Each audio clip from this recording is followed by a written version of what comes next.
When Japan was rocked by a massive earthquake and tsunami back in March, we told ourselves the worst was behind us.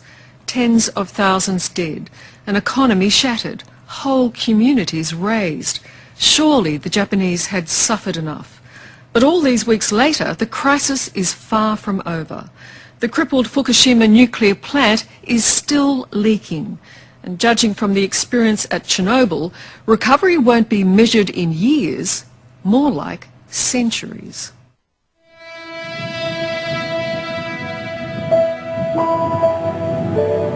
On Japan's eastern shores, where thousands of people once lived, there are now only neat piles of rubble. And an eerie silence to mark the tsunami that so devastated a nation.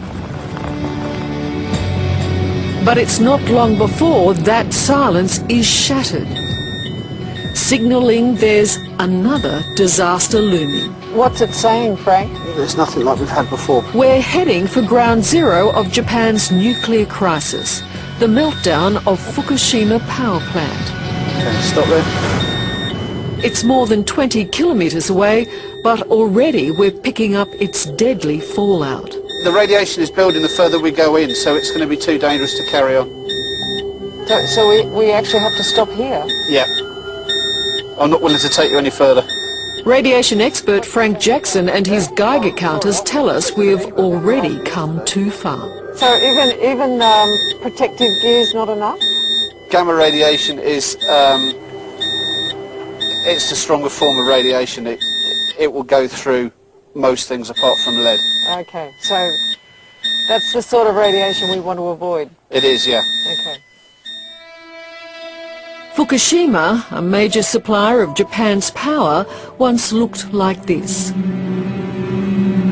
These shocking new images showed the moment the tsunami smashed into the plant, triggering a series of fires and explosions.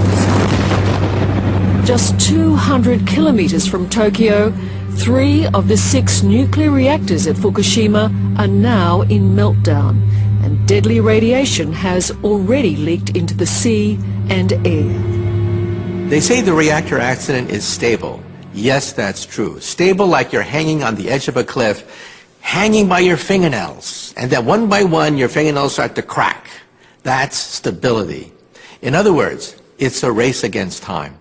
If you thought nuclear disaster had been averted in Japan, then meet physicist Michio Kaku. If you've been exposed to cesium-137 because you're an atomic worker, even after you're long dead and buried, your gravesite will be radioactive. Your great-grandkids can come with Geiger counters and see that great-granddaddy still has radiation in his gravesite. Are you serious? I'm serious. The death and destruction, the displacement of so many families has been quite shocking. And now, nuclear contamination just adds another layer to what is already an unspeakable tragedy. These were obviously people's homes, but with the nuclear power plant just 20 kilometres that way, any decision to come back, rebuild, could well be out of their hands. More than 135,000 people have been forced to evacuate. The streets in towns and villages are now mostly deserted, and locals have been told their food and water may be contaminated. Should we test these? Same as an X-ray then, according to this. Okay. So every time you have a cabbage, you have an X-ray? Yeah.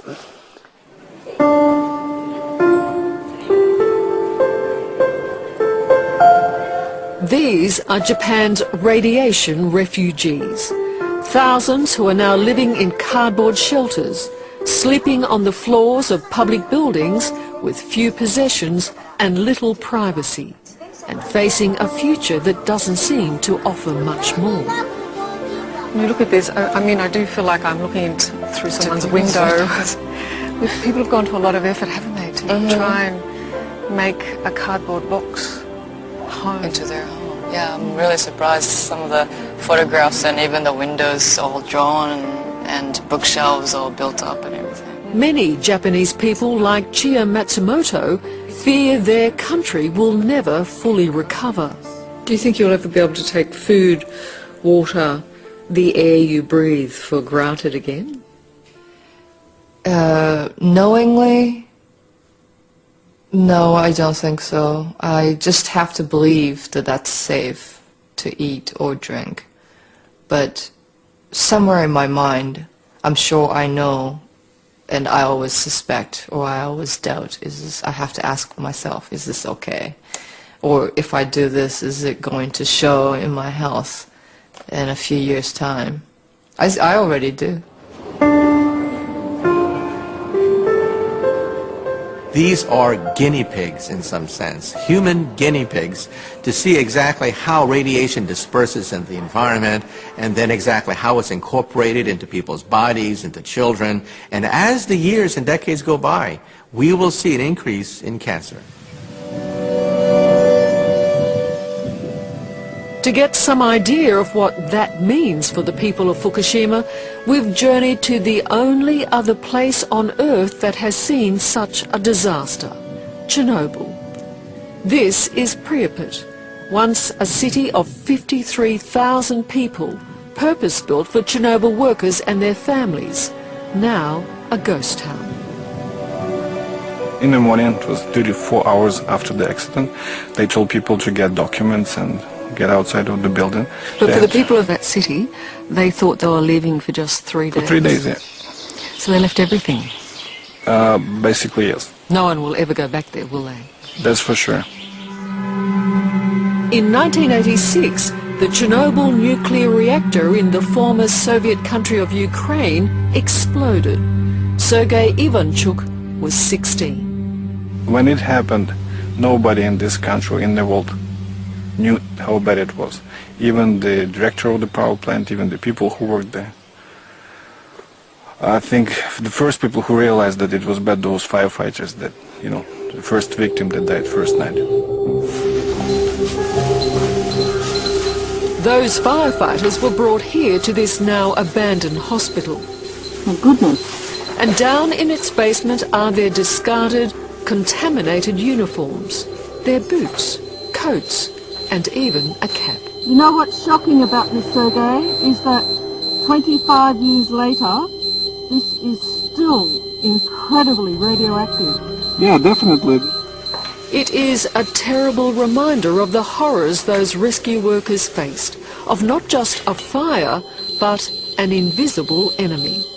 Actually don't feel good about being here. Think we should go? Yeah, sure.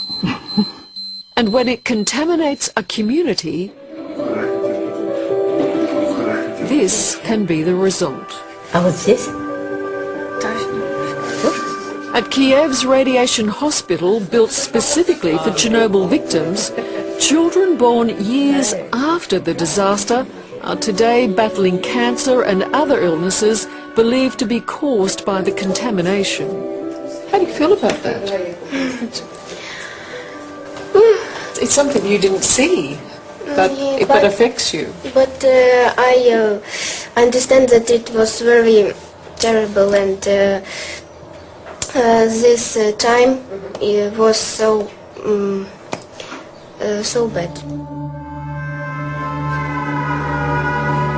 The containment vessel in Chernobyl's number 4 reactor ruptured during a safety test, sparking a series of explosions and a fire, spewing a cloud of radiated particles across Europe.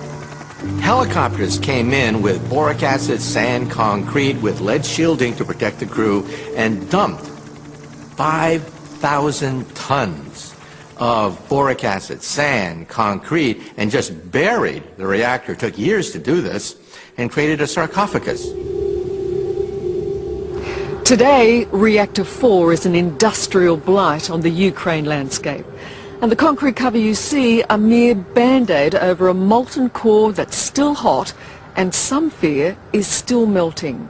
And there are plans to build a new sarcophagus as this cover is breaking down. The Chernobyl nuclear disaster is still far from over.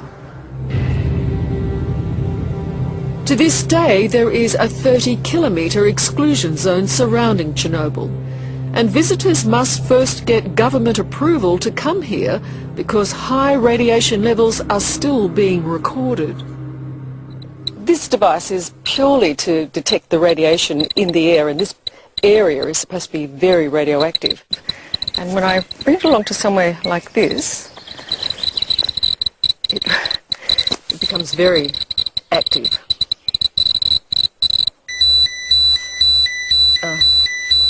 Mask on. Everyone who comes here must be tested for contamination because radiation is in the air and in the soil and in the food. How many people are being affected still to this day around Chernobyl? I think it's since 1996 over 5 million people. Scientist Irina Lebunska has been testing food from areas affected by Chernobyl.